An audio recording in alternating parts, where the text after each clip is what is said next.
Hello, my name is Dr. Constance Okeke. I'm a glaucoma specialist and cataract surgeon at Virginia Eye Consultants in Norfolk, Virginia. I'm also an assistant professor at Eastern Virginia Medical School. So the Trabectome is a device, micro-invasive glaucoma surgery, that actually was my first MIGS procedure. I started using the device in 2009 because I was looking for another alternative to the risks that can come from traditional glaucoma surgery. When I embraced it and adopted it, I was very excited about what I was seeing in my patients and how I could utilize it on various different types of glaucoma and various stages of glaucoma. It is indicated for mild to moderate, but as I used it over the last decade, I have pushed the envelope to see that it can still work also for more advanced cases.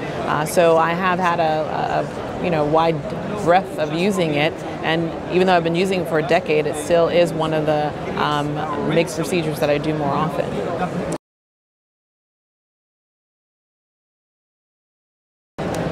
When I think about when I use Trabectome most, there are certain categories of patients where I find it works really well.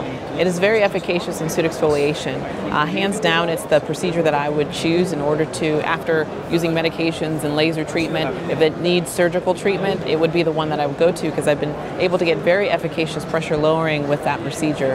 Also, I find that it works well in patients who have narrow angle glaucoma, status post having like maybe a PI, doing the cataract removal along with a Trabectome. I find that they do really nicely.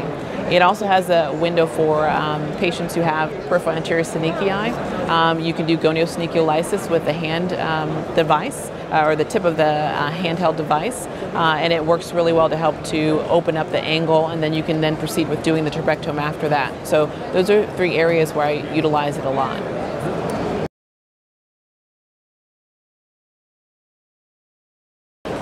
One of the things that I like about Trabectome is that it does have a fluidic system, and it's that fluidic system that really aids in people or doctors who are novice to using MIGS procedures. One of the most important things about doing angle surgery is getting a good view. With the fluidics with the Trabectome, it provides irrigation and aspiration, but that irrigation allows for there to be pressurization of the anterior chamber.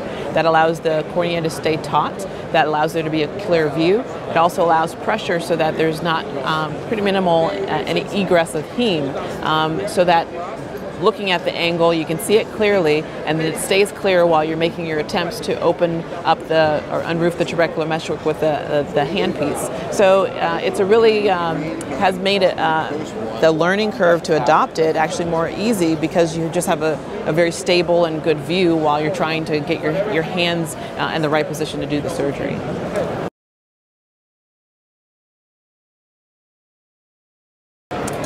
When it comes to the Trabectome procedure, I think that it's advice that I would give to surgeons are to just consider using it. It's surprising how sometimes, because Trabectome might be something that's actually a device that's in the facility but just not underutilized. Sometimes the device is something that as an early surgeon, it can really help to provide a stabilization of the chamber to make it easier to kind of adopt that procedure.